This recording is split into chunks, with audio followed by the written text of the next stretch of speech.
Hoy te presento La Máscara de la Muerte Roja de Edgar Allan Poe. La muerte roja había devastado el país durante largo tiempo. Jamás una peste había sido tan fatal y tan espantosa. La sangre era encarnación y sello, el rojo y el horror de la sangre.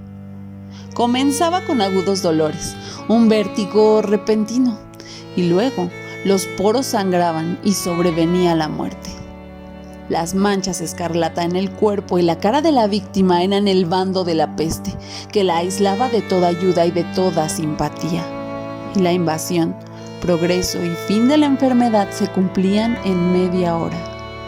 Pero el príncipe próspero era feliz, intrépido y sagaz. Cuando sus dominios quedaron semidespoblados, llamó a su lado a 1000 caballeros y damas de su corte y se retiró con ellos al seguro encierro de una de sus abadías fortificadas. Era esta de amplia y magnífica construcción y había sido creada por el excéntrico, aunque majestuoso gusto del príncipe. Una sólida y altísima muralla la circundaba. Las puertas de la muralla eran de hierro. Una vez dentro, los cortesanos trajeron fraguas y pesados martillos y soldaron los cerrojos. Habían resuelto no dejar ninguna vía de ingreso o de salida a los súbditos, de la desesperación o del frenesí. La abadía estaba ampliamente aprovisionada. Con precauciones semejantes, los cortesanos podían desafiar el contagio. Que el mundo exterior se las arreglara por su cuenta. Entretanto, era una locura afligirse. El príncipe había reunido todo lo necesario para los placeres. Había bufones, improvisadores, bailarines y músicos. Había hermosura y vino. Todo eso y la seguridad estaban del lado de adentro. Afuera estaba la muerte roja. Al cumplirse el 5º o 6º mes de la reclusión y cuando la peste hacía los más terribles estragos, el príncipe próspero ofreció a sus 1000 amigos un baile de máscaras de la más insólita magnificencia. Aquella mascarada era un cuadro voluptuoso, pero permitan que antes les describa los salones donde se celebraba. Eran 7, una serie imperial de estancias. En la mayoría de los palacios, la sucesión de salones forma una larga galería en línea recta, pues las dobles puertas se abren hasta adosarse a las paredes, permitiendo que la vista alcance la totalidad de la galería. Pero aquí se trataba de algo muy distinto, como cabía esperar del amor del príncipe por lo extraño. Las estancias se hallaban dispuestas con tal irregularidad que la visión no podía abarcar más de una a la vez. Cada 20 o 30 metros había un brusco recodo y en cada uno nacía un nuevo efecto. A derecha e izquierda, en mitad de la pared, una alta y estrecha ventana gótica daba a un corredor cerrado que seguía el contorno de la serie de salones. Las ventanas tenían vitrales cuya coloración variaba con tono dominante de la decoración del aposento. Sí, por ejemplo, la cámara de la extremidad oriental tenía tapicerías azules, vívidamente azules eran sus ventanas. La segunda estancia ostentaba tapicerías y ornamentos purpúreos, y aquí los vitrales eran púrpura. La tercera era enteramente verde, y lo mismo los cristales. La cuarta había sido decorada e iluminada con tono naranja, la quinta con blanco, la sexta con violeta. El 7º aposento aparecía completamente cubierto de colgaduras de terciopelo negro que abarcaban el techo y las paredes, cayendo en pliegues sobre una alfombra del mismo material y tonalidad. Pero en esta cámara, el color de las ventanas no correspondía a la decoración. Los cristales eran escarlata, tenían un color de sangre. A pesar de la profusión de ornamentos de oro que aparecían aquí y allá o se colgaban de los techos, en aquellas 7 estancias no había lámparas ni candelabros. Las cámaras no estaban iluminadas con bujías o arañas. Pero en los corredores paralelos a la galería y los opuestos a cada ventana, se alzaban pesados trípodes que sostenían un ígneo brasero cuyos rayos se proyectaban a través de los cristales teñidos e iluminaban brillantemente cada estancia.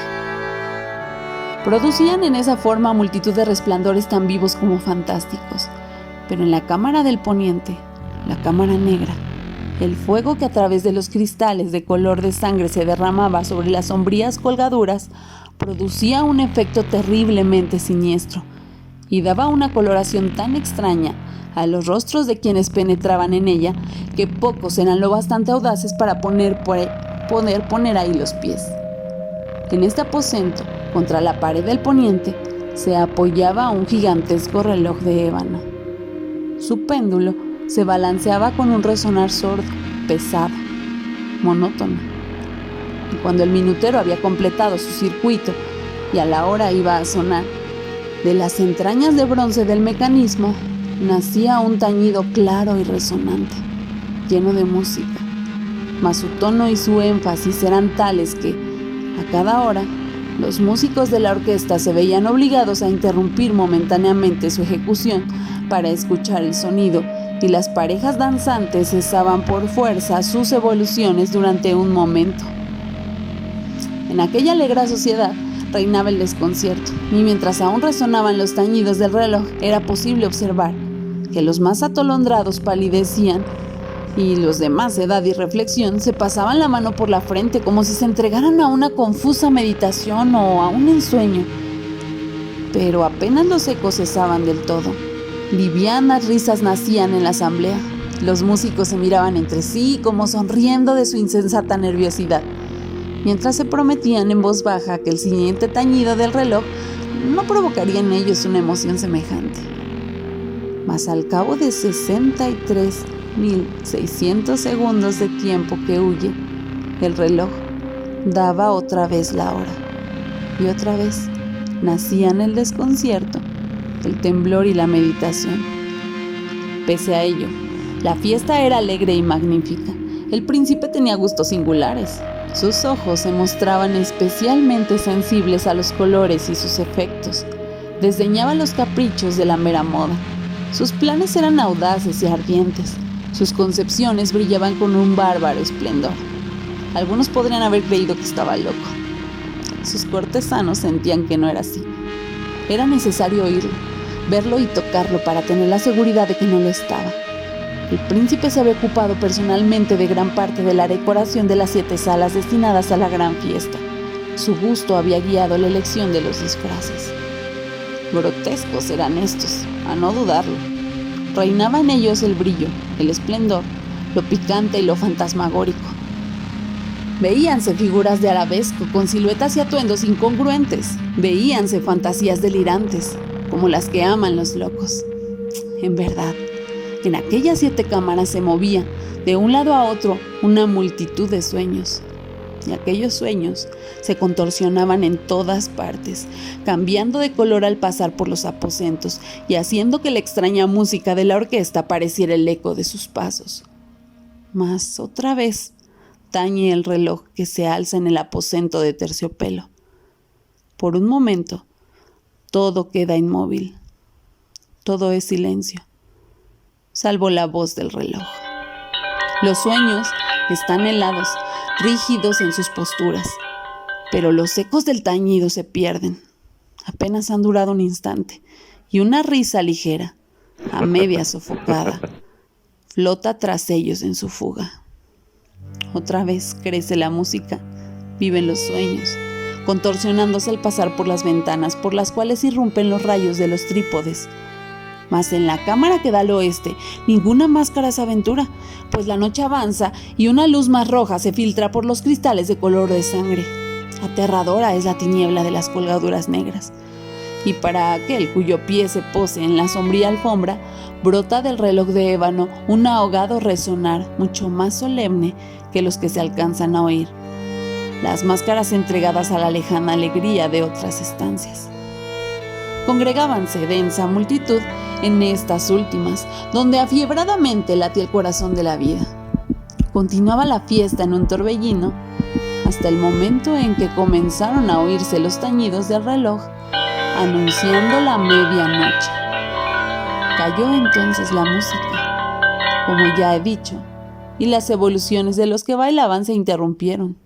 Y como antes, se produjo en todo una creación de angustia, mas esta vez el reloj debía tañer 12 campanadas. y quizá por eso ocurrió que los pensamientos invadieron en mayor número las meditaciones de aquellos que reflexionaban entre la multitud entregada a la fiesta.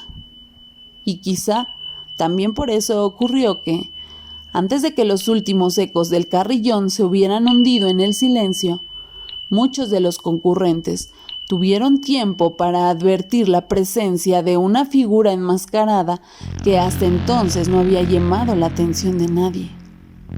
Y habiendo corrido en un susurro la noticia de que aquella nueva presencia alzóse al final un rumor que expresaba desaprobación, sorpresa y finalmente espanto, horror y repugnancia. Es una asamblea de fantasmas como la que acabo de describir.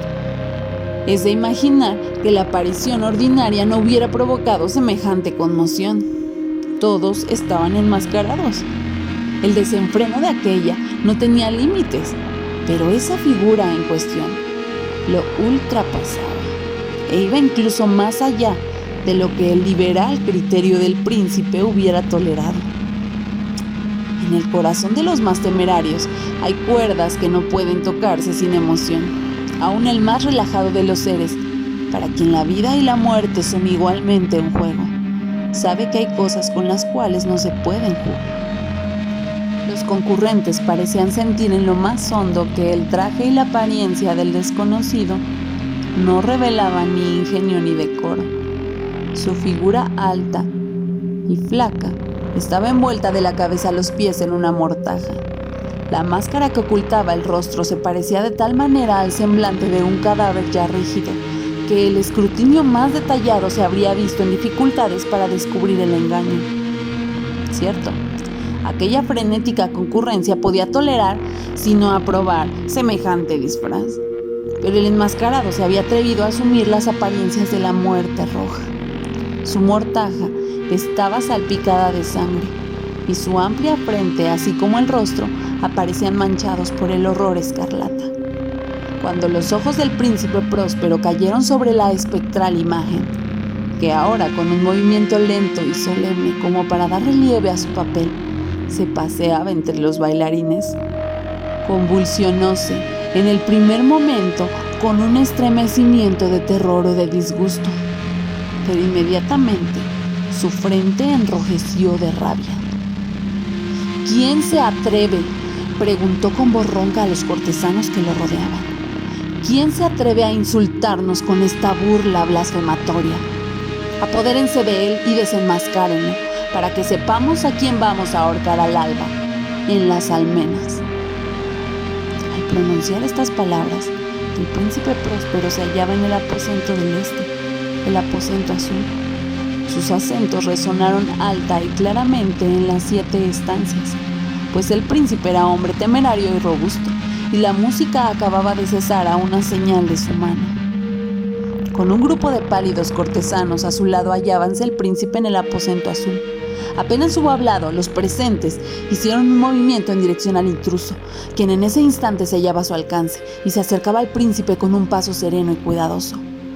Mas la indecible aprensión de la insana apariencia del enmascarado había producido en los cortesanos un impedimento para que nadie alzara la mano para detenerlo.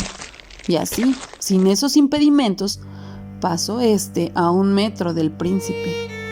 Y mientras la vasta concurrencia retrocedía en un solo impulso hasta pegarse a las paredes, siguió andando ininterrumpidamente, pero con el mismo y solemne paso que desde el principio lo habría distinguido.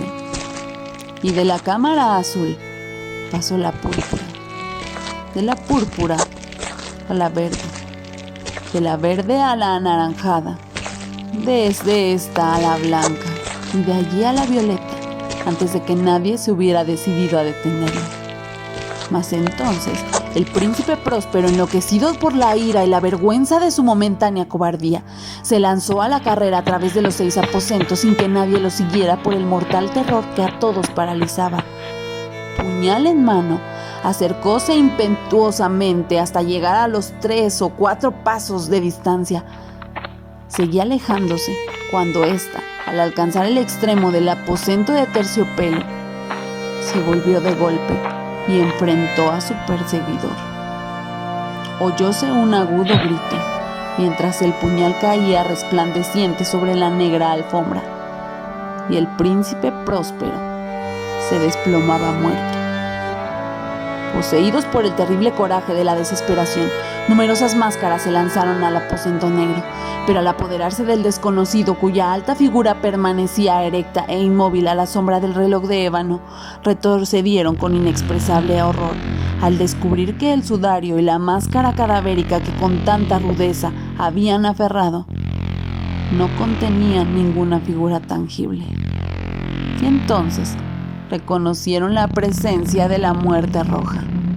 Había venido como un ladrón en la noche, y uno por uno cayeron los convidados en las salas de orgía manchadas de sangre, y cada uno murió en la desesperada actitud de su caída.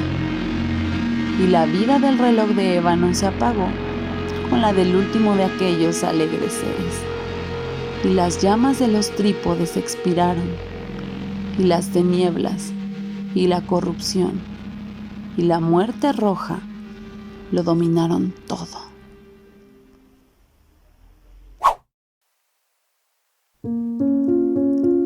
El 7 de octubre de 1849, con solo 40 años de edad, moría uno de los más grandes exponentes de la literatura mundial. Ese día falleció Edgar Allan Poe. Nacido el 19 de enero de 1809 en Boston, su padre David lo abandonó antes del año, y pocos meses después, su madre murió de tuberculosis. Edgar fue adoptado por una acaudalada familia de escoceses. Su padrastro, John Allan, le dio su apellido. Así es, Allan es su apellido, pero nunca lo adoptó formalmente ni le brindó cariño. A los 6 años, la familia se trasladó a Escocia y luego a Londres. Edgar allí recibió una inmejorable educación basada en la literatura e idiomas. A sus 11 años regresaron a Richmond, donde Edgar completó sus estudios en los mejores colegios de Virginia. Allí leyó a Ovidio, Virgilio, César, Homero, Horacio y Cicerón.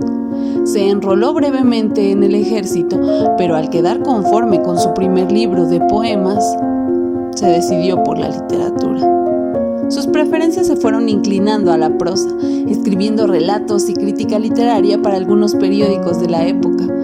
Por esto viajaba por todo el país. En 1835 contrajo matrimonio con su prima Virginia Clemm, que contaba con solo 13 años de edad. Fue un pionero y el mejor en el relato corto, la novela gótica, los cuentos de terror, los relatos detectivescos. Se convirtió en una celebridad cuando publicó El Cuervo. Su vida estaba plagada de desgracias. En 1847, su joven esposa también murió de tuberculosis.